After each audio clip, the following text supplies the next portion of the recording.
Hello students, welcome to my YouTube channel E N C R T में हम फ़िलहाल class 6 की series चला रहे हैं। क्लास 6 की सीरीज़ में अभी तक हमने चैप्टर 4 तक कंप्लीट कर लिया है। ये हमारा चैप्टर 5 है। Chapter 5 understanding elementary shapes. आज हम अपना चैप्टर 5 स्टार्ट करने जा रहे हैं। ये हमारा चैप्टर 5 का फर्स्ट पार्ट है। तो आइए पढ़ना स्टार्ट करते हैं। अपना पहला टॉपिक स्टार्ट करते हैं, इंट्रोडक्शन। इंट्रोडक्शन में हमें बोल रहे हैं जितनी भी हमारे आसपास जितनी भी शेप्स होती हैं वो किससे बनी होती हैं, या तो कर्व से या फिर लाइन से फॉर्म हुई होती हैं। उसके क्या होते हैं, उनमें कॉर्नर्स होते हैं, एजेस होती है, प्लेन्स होते हैं, ओपन कर्व होती हैं कुछ, और कुछ क्या होती हैं, क्लोज्ड कर्व होती हैं। अब उनको हमने कैसे ऑर्गेनाइज कर रखा है, उनको हम लाइन सेगमेंट में डालते हैं, उनको हम एंगल्स में डालते हैं वो, और ट्राइंगल्स, पॉलीगन्स एंड सर्कल्स। इस तरीके से हम क्या करते हैं, उनको ऑर्गेनाइज करते हैं। और हमने एक चीज़ नोट करी, जैसे हमने ये ट्रायंगल बनाया है, सर्कल बनाया, या जो भी ऑब्जेक्ट होते हैं आपके आसपास, आपने एक चीज़ नोट करी होगी, उनके साइज़ क्या है, डिफरेंट है। एक नोटबुक हो गया और एक डोर, मान लो एक डोर हो गया, इन दोनों के साइज़ क्या है, सेम होगा नहीं, बट इनके अगर स्ट्रक्चर को देखोगे इट लुक्स अलाइक, बट इनका जो साइज़ है वो क्या होता है, डिफरेंट होता है। ऐसे ही हम अलमीरा देखेंगे। अलमीरा, हमारे घर में जो अलमीरा होती है वो, और हम कोई टेबल होती है हमारे घर में जो, वो देखेंगे तो उनके भी साइज़ में क्या होता है, डिफरेंस होता है। इससे बोल रहे हैं ये जो जितनी भी शेप्स होती हैं हमने देख लिया कैसे कैसे फॉर्म होती है, बट उनके क्या होते हैं साइजेस, और उनके मेज़रमेंट क्या होते हैं वो अलग अलग होते हैं। अब इस चैप्टर में हम यही पढ़ने वाले हैं। हमने जो शेप्स देखी, थोड़ा सा उसको और आगे शेप्स के बारे में जानेंगे और उनको उनका मेज़रमेंट करना सीखेंगे। जो एंगल्स हो गए, या फिर जितने हमने एंगल्स देखे थे पीछे, वो ट्रायंगल्स हो गए, सर्कल्स हो गए, लाइन सेगमेंट्स हो गई, अब इनके बारे में पढ़ेंगे, इनको मेज़र करना सीखेंगे। अब हमने अपने इंट्रोडक्शन देख लिया। अब हम अपना टॉपिक स्टार्ट करेंगे 5.2 measuring line segment. Line segment को नापना। यहाँ से पढ़ना स्टार्ट करते हैं। यहाँ पे उसने बोला है कि we have drawn and seen so many line segment. हमने बहुत सारी लाइन सेगमेंट देख लिए हैं। Some was long, some was short. अब हम यहाँ पे आगे करेंगे हमने एक चीज़ और देखी थी, लाइन सेगमेंट से कुछ जो शेप्स बनी थी, जस्ट लाइक ट्राइंगल्स या फिर क्वाड्रिलेटरल्स, वो सारे देख लिए हमने। ये सभी तो लाइन सेगमेंट से ही बने ना। कुछ हमने बस लाइन सेगमेंट को इस तरीके से अरेंज करा तो ये ट्राइंगल बन गया, और लाइन सेगमेंट्स को हमने इस तरीके से अरेंज करा तो ये क्या बन गया, क्वाड्रिलेटरल बन गया। आगे वो बोल रहे हैं, अब यहाँ पे बोल रहे हैं कि जो लाइन सेगमेंट होता है वो एक फिक्स पोर्शन होता है लाइन का। आपको लास्ट चैप्टर में मैंने बताया था, जो लाइन होती है वो, उसको हम दोनों साइड से क्या कर सकते हैं, उसको इंक्रीज़ कर सकते हैं। बट जो लाइन सेगमेंट होती है वो एक फिक्स्ड होती है, उसका एक एंडिंग और एक स्टार्टिंग पॉइंट, या दोनों को एंड पॉइंट बोल सकते हैं, दिए होते हैं, जो जिसके यहाँ से लेकर इतनी ही होगी। जैसे मैंने यहाँ मार्क कर दिए, तो लाइन सेगमेंट इतने से लेकर इतनी होगी। ये जो लाइन सेगमेंट की प्रॉपर्टी होती है कि वो क्या है, एक फिक्स पोर्शन ऑफ लाइन है। इससे क्या होता है, इसको मेज़र करना आसान हो जाता है। इसको हम क्या कर सकते हैं आसानी से, हमें एक दोनों ये पॉइंट दिए होंगे, जैसे यहाँ पे इस लाइन में दे रखा है, इसमें एक ये ए पॉइंट दे रखा है, एक बी पॉइंट दे रखा है, तो हम यहाँ से स्टार्ट करते हुए यहाँ तक जाएंगे तो इसको, इसकी जो क्या है लेंथ हम निकाल सकेंगे। हाँ, एक चीज़ और, ये जो एंडिंग पॉइंट दिए होते हैं यहाँ इस पॉइंट से लेकर इस पॉइंट तक, जहाँ से यहाँ पे इसने मेंशन कर रखा है कि ये पॉइंट ए है, ये पॉइंट बी है, तो इसी ए से लेकर बी तक को, इसी को क्या बोलते हैं, लाइन सेगमेंट की लेंथ। इसको बोलेंगे हम लेंथ। अब यहाँ पे ये एक चीज़, एक पॉइंट ये आता है कि हम क्या करेंगे इसको निकाल कर। ये जो लाइन सेगमेंट है इसको निकाल कर हम क्या करेंगे, इससे क्या कर सकते हैं, हम कंपैरिजन कर सकते हैं बिटवीन डिफरेंट लाइन सेगमेंट्स। अलग, जैसे यहाँ पे एग्जाम्पल दे रखा है आपको, यहाँ एक लाइन सेगमेंट दे रखा है आपको ए बी, और एक लाइन सेगमेंट दे रखा है यहाँ पे सी डी। अब यहाँ पे हम अगर यहाँ से इसको मेज़र करेंगे और इस सी से लेकर इसको मेज़र करेंगे तो हम क्या कर सकते हैं, इसमें इनकी लेंथ में डिफरेंस देख सकते हैं कौन सा लाइन सेगमेंट बड़ा है और कौन सा लाइन सेगमेंट छोटा है। तो ये जो मेज़रमेंट निकालते हैं हम लाइन सेगमेंट की, या जो बोलेंगे जो लेंथ फाइंड करते हैं, इससे क्या कर सकते हैं हम, ये कंपैरिजन करने के बीच में, कंपैरिजन करने के लिए यूज़ में आ सकते हैं, या फिर उसके बीच में लाइन सेगमेंट्स के बीच में रिलेशन निकालने के लिए, जो कोई भी डिफरेंट लाइन सेगमेंट्स अगर हमें गिवन होंगी तो। यहाँ पे देखो, यहाँ पे बोल रखा है, फर्स्ट पॉइंट दे रखा है यहाँ पे, इसमें बोला कंपैरिजन बाय ऑब्जर्वेशन। ऑब्जर्व करके सिर्फ क्या करना है, मतलब कुछ ऐसे नहीं कि हम प्रॉपरली यहाँ से लेकर यहाँ तक उसको मेज़र करने हैं, यहाँ पे हम ऑब्जर्व करके ही देखेंगे, जस्ट बाय अ लुक। एक ग्लैंस से ही हमें पहचानना होगा कौन सी छोटी लाइन सेगमेंट है, कौन सी बड़ी लाइन सेगमेंट है, सिर्फ देखकर उनको मेज़र करने के लिए। यहाँ पे एग्जाम्पल में भी यहाँ पे जो ये दे रखी फिगर दे रखी है, इसमें भी यही बोला है कि हम इनको सिर्फ देखकर ऑब्जर्व करके बता सकते हैं कि ए बी और सी डी में से कौन सा बड़ा होगा। ऑब्वियस ही बात है, सामने से देखने से ही पता चल रहा है कौन सा बड़ा है, ए बी। हमारी ए बी लाइन सेगमेंट बड़ी है। अब यहाँ पे बोला है कि ये जो हमारी जजमेंट है वो ज़रूरी नहीं है कि हर बार ही सही हो। अब ये देखो, ये दोनों क्या हैं, ये दोनों सेम लग रहे हैं ना, बट अगर इनको हम मेज़र करेंगे, आप रूलर लेना एक और इनकी लेंथ मेज़र करके देना कि यहाँ पे इस पॉइंट पे रखना रूलर और यहाँ से ऐसे ट्रेस करते हुए देखना यहाँ तक, इसकी लेंथ देखना और फिर ऐसे ही ट्रेस करके इसकी लेंथ देखना कोई डिफरेंस है या नहीं है। अब यहाँ पे देखेंगे, यहाँ पे आपको एक और फिगर दे रखी है, ये एडजॉइंट, ये लाइन सेगमेंट्स दे रखे हैं दो। अब यहाँ पे बता रखे कि इन दो लाइन सेगमेंट्स का क्या है, इनकी सेम लेंथ है, बट अगर बाय लुक एक ग्लैंस से देखेंगे तो ये ऐसा लगता है, इट फील्स लाइक कि ए बी जो लाइन सेगमेंट है हमारी वो पी क्यू से बड़ी है। तो ये हमारा जो मेथड है कंपेयरिंग बाय ऑब्जर्वेशन, ये जो प्रॉपर ठीक नहीं है। अगर बहुत ज़्यादा डिफरेंस होता है तो हम उसको बता सकते हैं सिर्फ देखकर, अगर हल्का फुल्का डिफरेंस होगा तो वो हम नहीं बता पाएंगे। तो हमें इसको कंपेयर करने के लिए थोड़ा दूसरा मेथड देखना पड़ेगा।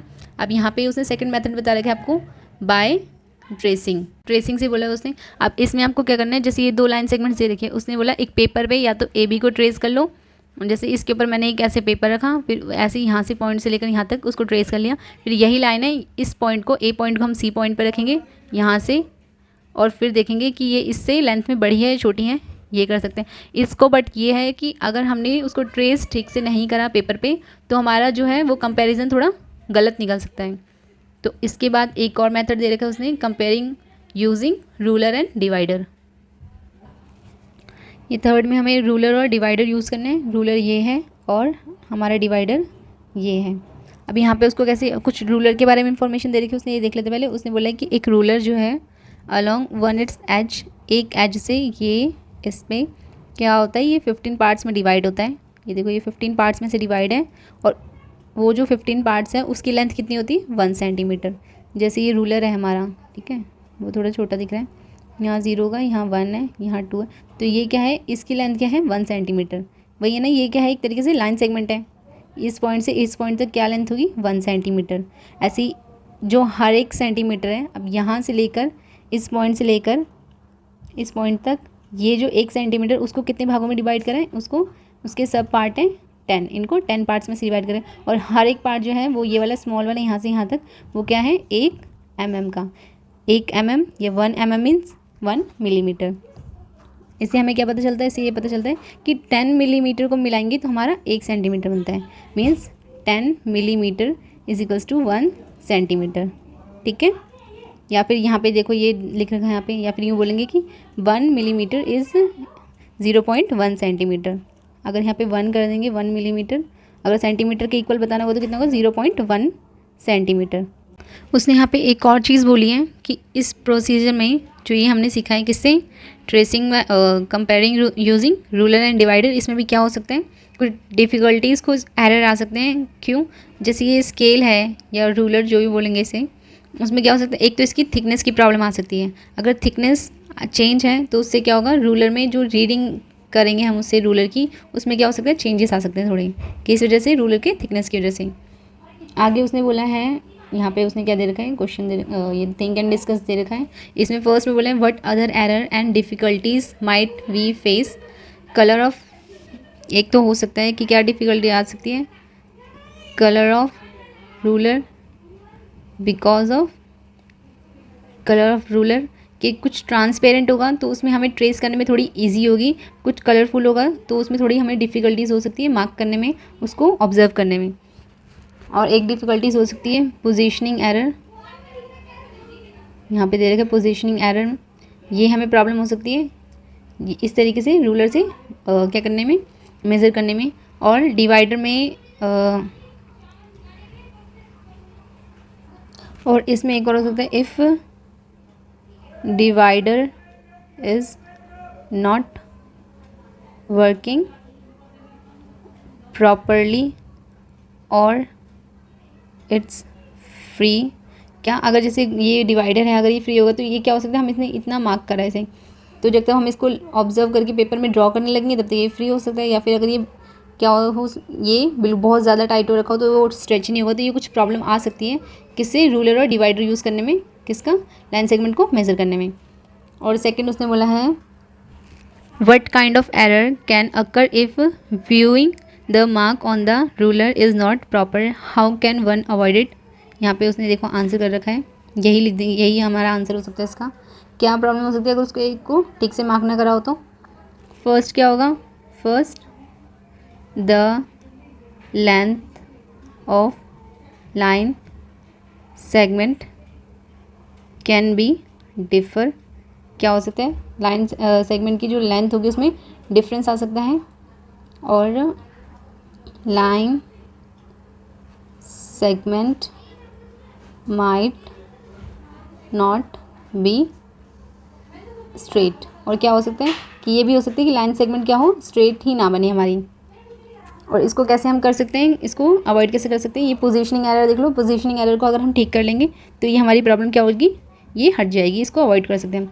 अगर स्केल ऐसे रखा है तो हमें ये नहीं कि राइट से या लेफ्ट से हम देख रहे हैं तो उसको हम क्या कहते हैं, देखना होगा, हमें ऊपर से देखना होगा बिल्कुल, या बोल सकते हैं 90 डिग्री से हमें उसको देखना होगा स्केल को, तभी हम देख पाएंगे कि लाइन सेगमेंट जो है हमारा या फिर जो भी हमें लेंथ चाहिए वो कहाँ पे है प्रॉपर्ली। अगर हम ऐसे, जैसे ये स्केल ये है, ये 1 हो जाएगा, ये 2 3 4 5, अगर हम इस तरफ से देख रहे हैं तो थोड़ा हमें यहाँ टिल्टेड दिखेगा, अगर हम इस तरफ से देख रहे हैं तो हमें थोड़ा यहाँ दिखेगा, तो हमें क्या करना है, बिल्कुल 90 डिग्री से हमारी आय यहाँ होनी चाहिए, हम ऐसे बिल्कुल ऊपर से देखेंगे तो हमें बिल्कुल प्रॉपर पॉइंट मिलेगा। ये पोजीशनिंग एरर को ठीक करके हम क्या कर सकते हैं, जो हमारा जो पॉइंट है किस में मार्क करने में, उसको वो अवॉइड हो सकता है। आगे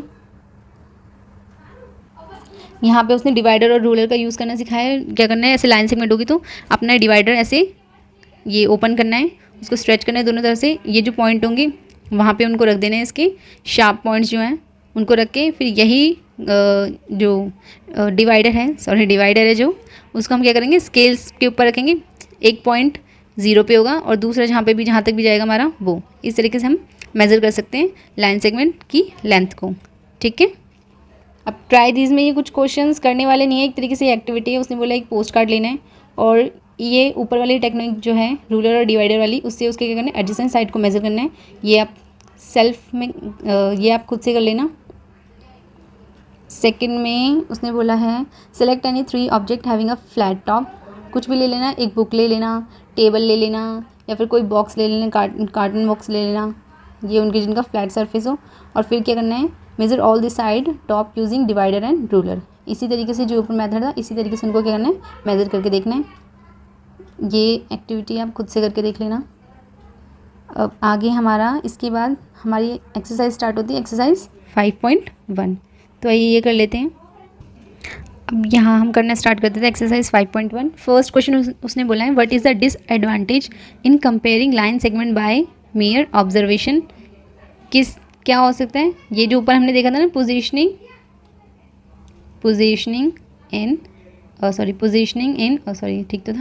पोजीशनिंग इन एरर, अगर हमने उसकी पोजीशन में अगर एरर कर दिए तो उस वजह से हम क्या, उसकी ऑब्जर्वेशन भी क्या हो जाएगी, हमारी गलत हो जाएगी। सेकंड में उसने बोला है why is it better to use a divider than a ruler, एक डिवाइडर का यूज़ हमें एक रूलर से बेहतर क्यों है, while measuring the length of line, ये लाइन है इसकी लेंथ को मेज़र करने के लिए।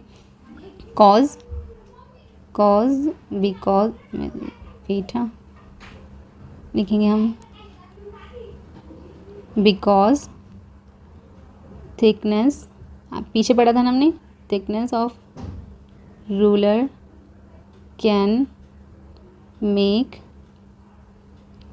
Difficulty and change in measurement. ये क्या कर सकते हैं, रूलर की थिकनेस क्या कर सकती है, जो हम मेज़रमेंट ले रहे हैं लेंथ की, लाइन सेगमेंट की, उसमें थोड़ा चेंज कर सकती है। अगर थिकनेस ज़्यादा होगी तो उसका जो रीडिंग करेंगे वो, रीडिंग में हमारा चेंज आ सकता है, इसलिए डिवाइडर का यूज़ करना रूलर के साथ वो ज़्यादा बेहतर है।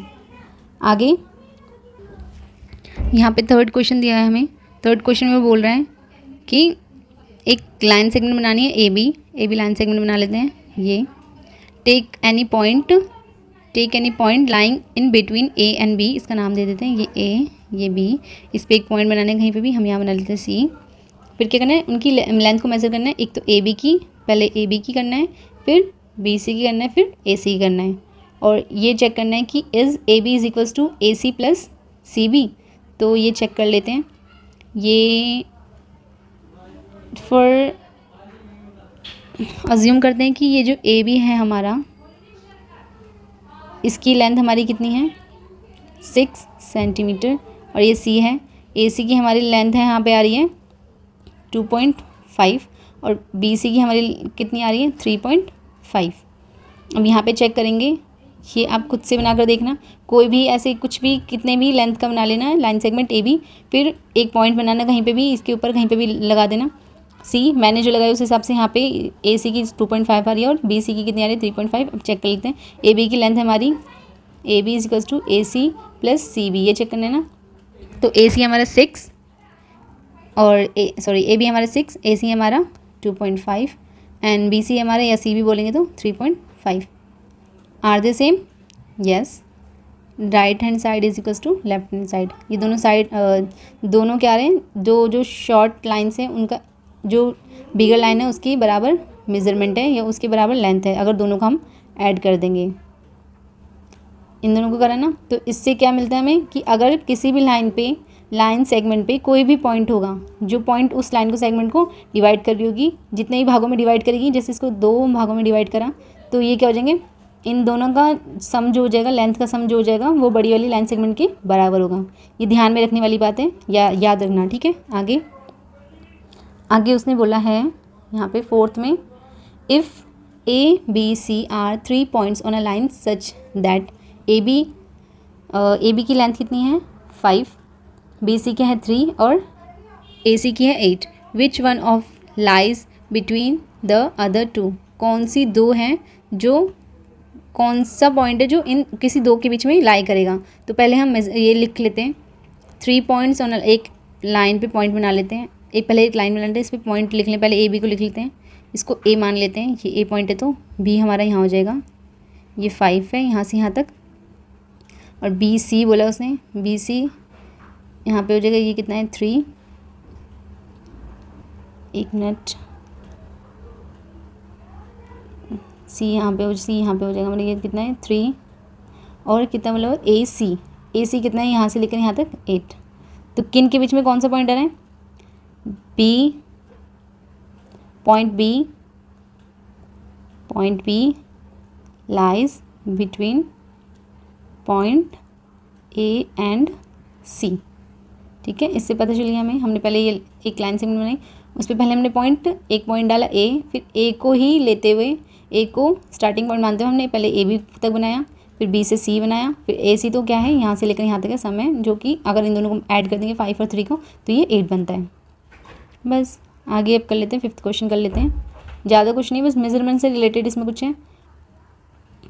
आगे जब तक 5th कर लेते हैं, 5th में हमें बोला है verify whether D is the mid point of A G, ये ए है ये जी है, यहाँ से यहाँ तक देखेंगे तो कितना है 7 सेंटीमीटर है इसके लेंथ, अगर ये मान लेते हैं सबके बीच में यूनिट का डिफरेंस है, 1 यूनिट का डिफरेंस है। तो अब आगे उसने बोला है नहीं, उसमें क्या बोला था उसने, पी को चेक करना है क्या उनका क्या है मिड पॉइंट है। मिड पॉइंट का मतलब क्या है, अगर ये लाइन जो है लाइन सेगमेंट जो, अगर इसकी लेंथ 7 है, अगर इसको मिड पॉइंट में काटेगा कोई, मिड पॉइंट होगा, मिड पॉइंट का मतलब क्या था बीच में का, तो इसको हाफ में कर देना चाहिए ना, इसकी लेंथ हाफ कर देनी चाहिए, अगर इसका हाफ करेंगे तो इसका आएगा 3.5।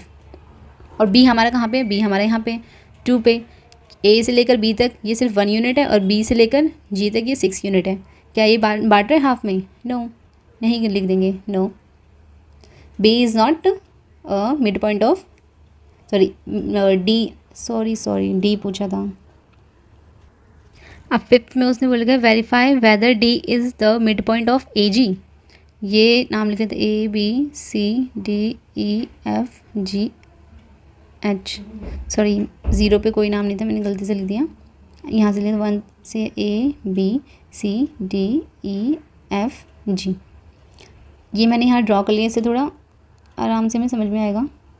जी डी पॉइंट बोला उसने, डी पॉइंट हमारा ये है, और यहाँ से कहाँ से जी से और ए, इन दोनों के बीच में। तो यूनिट्स देख लेते हैं, यहाँ पे कितनी 1 2 3 और यहाँ पे 1 2 3, यहाँ से भी 3 यूनिट्स का डिफरेंस है, यहाँ से भी 3 यूनिट्स का डिफरेंस है, बीच में ये है, यहाँ पे भी 3 यूनिट्स का गैप है, यहाँ इससे लेकर यहाँ तक भी 3 यूनिट्स का गैप है। तो क्या बोलेंगे, yes D is mid point of A G. कैसे देखा हमने, हर ए से बी, बी से सी, सी से डी, अगर यहाँ देंगे तो कितने यूनिट समझ होंगे, 1 2 3 यूनिट्स है यहाँ पे, और यहाँ से भी इसी पॉइंट से डी से ही पूछा उसने, तो डी से ई एफ जी, यहाँ पे भी 3 है, इसलिए क्या है ये इसका मिड पॉइंट है। मिड पॉइंट क्या करता है, मिड पॉइंट जो लाइन है, जो लाइन सेगमेंट है उसको बराबर हिस्सों में बांट देता है।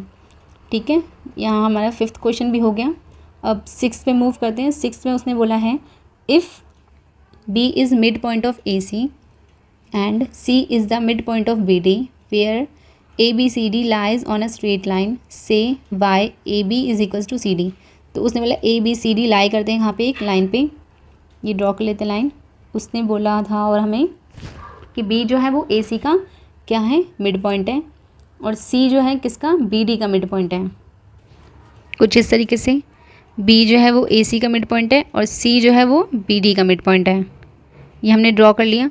अब उसने आगे हमें क्या बोला था कि ये हमें चेक करना है, ये बताना है कि ए बी सी डी के इक्वल क्यों है, ये क्यों है। यहाँ पे आपको मेजरमेंट इनका देखेंगे तो अगर मिड पॉइंट बोला है तो इसकी जितनी भी लेंथ होगी, सपोज कर लेंगे इसकी यहाँ से यहाँ तक कितनी है 10, तो बी इनको कैसे बांट रहा होगा, यहाँ पे 5 और 5 में डिवाइड कर रहा होगा इसे।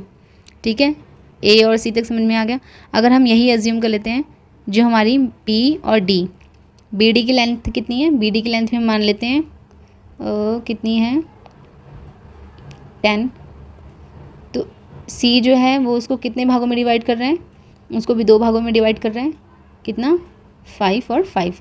देखो अब यहाँ पे ये हमने 10 ही क्यों लिया, क्योंकि उसने ये एक चीज़ हमें बोल दी, कंडीशन हमें बता दी है कि जो C जो है वो BD का मिड पॉइंट है और जो B जो है वो AC का मिड पॉइंट है। अगर यहाँ पे B और C की अगर लेंथ यहाँ पे हल्की सी भी गड़बड़ होगी, जो यहाँ से यहाँ तक होगी वही तो यहाँ पे भी होगी और वही यहाँ पे AB में भी होगी, इसलिए 10-10 लिया है। इसी वजह से क्या है, जो AB है वो इज इक्वल्स टू CD है। ये आपको समझाया भी मैंने नंबर्स से। अब मैं आपको लिख के बता दूँ कैसे लिखोगे आप ये। यहाँ पे उसने हमें पहले ही क्वेश्चन में बता रखा है कि एक मिनट, ABCD, B जो है AC का क्या है, मिड पॉइंट है, तो AB हमारा इज इक्वल्स टू है BC। लेंथ बराबर हो जाएगी ना, वो मैंने नंबर समझाते तो थोड़ा आपको समझने में ईजी हो जाए। और जो C जो है हमारा वो BD का मिड पॉइंट है, तो BC is equals to CD। ये है इन लाइन AC और ये है इन द लाइन BD। अब यहाँ से एक चीज़ मिली आपको, ये जो है BC और BC ये दोनों में आ रहा है, AB की दोनों के इक्वल में ना, BC जो है वो CD के भी इक्वल है, AB के इक्वल है, hence AB is equals to CD। इसलिए क्या है, ये दोनों भी बराबर हैं। अब 7th क्वेश्चन पे मूव करते हैं। 7th क्वेश्चन पे देख लेते हैं उसने क्या बोला है हमें। 7th क्वेश्चन पे वो हमें बोल रहे, draw 5 triangles and measure their sides, check in each case if the sum of the length of any 2 sides is always lesser than the third side। तो यहाँ पे कुछ ट्राइंगल्स बना लेते हैं पहले। ये हमने 5 ट्राइंगल्स बना लिए। उसने क्या बोला था, उसने ये बोलना है कि चेक करना है कि 2 साइड का जो सम है वो तीसरी साइड से, यहाँ पे देखो ये बोला है ना, length of any 2 side is always less than the third side. ये पूछा है कि 2 साइड का सम जो है वो कि थर्ड साइड से कम। अब यहाँ पे हमने ये 5 ट्राइंगल्स बना लिए हैं, हमें 5 की ज़रूरत नहीं है। मैं सिर्फ एक को लेकर, इनमें से कोई भी एक को लेकर आपको समझा देती हूँ। ये चेक कर लेते हैं स्टेटमेंट जो उसने बोली है वो सही है कि नहीं है। तो हम ये वाला ट्राइंगल ले लेते हैं, बाकी मैं इरेज कर देती हूँ। सम ऑफ एनी 2 साइड्स बोला है ना, तो कोई सी भी 2 साइड ले लेते हैं। पहले इनको नाम दे देते हैं, ये A साइड, ये B साइड, ये C साइड। तो पहले A और B को ऐड कर लेते हैं, फिर देखते हैं क्या ये छोटा है। A + B is equals to, A कितना हो जाएगा 5 और B कितना है 6, ये कितना हो गया हमारा 11। ये तो A + B greater than C आ गया। चलो कोई बात नहीं। अब हम दूसरी साइड दे देते हैं, B और C को ऐड करके देख लेते हैं, फिर A से कंपेयर करेंगे। B + C कितना हो जाएगा हमारा बी हो गया हमारा 6 और सी हो गया हमारा 7, ये हो गया हमारा कितना 13। तो ये तो 13 आ गया और ए कितना है हमारा, ए है हमारा 5। तो बी प्लस सी कितना आ गया हमारा, ये तो ग्रेटर देन ए आ गया। इसके बाद एक और देख लेते हैं हम, ए और सी ऐड करके देख लेते हैं, क्या पता इसमें आ जाए। ए प्लस सी, ए है हमारा 5, सी है हमारा 7, ये हो जाएगा हमारा 12 और बी है हमारा 6। यहाँ पे भी क्या हुआ, A plus B greater than B. यहाँ पे जो स्टेटमेंट बोली हुई है उसने कि जो length of any two sides, किसी भी दो साइड का सम क्या होता है, हमेशा थर्ड साइड से छोटा होता है। तो यही पूरी स्टेटमेंट लिखकर आप बोल देना, no this statement is not true. क्यों, हमें यहाँ पे दिख रहा है कि दो साइड का सम जो है वो तीसरी साइड से बड़ा है। तो अगर स्टेटमेंट ये होती the length of any two sides is always greater than the third side, तो वो ट्रू होती। बट यहाँ पे उसने क्या बोला है, लेस देन बोला है, तो ये स्टेटमेंट क्या है, फॉल्स है। हमारी ये एक्सरसाइज 5.1 का लास्ट क्वेश्चन था। हमारा ये एक्सरसाइज यहीं फिनिश होती है और हमारी वीडियो भी यहीं फिनिश होती है। नेक्स्ट में हम यहाँ से स्टार्ट करेंगे एंगल्स में हम 2 एंगल्स की टाइप पढ़ेंगे, एक राइट एंगल और एक स्ट्रेट एंगल। फ़िलहाल इस वीडियो में इतना ही। Thank you.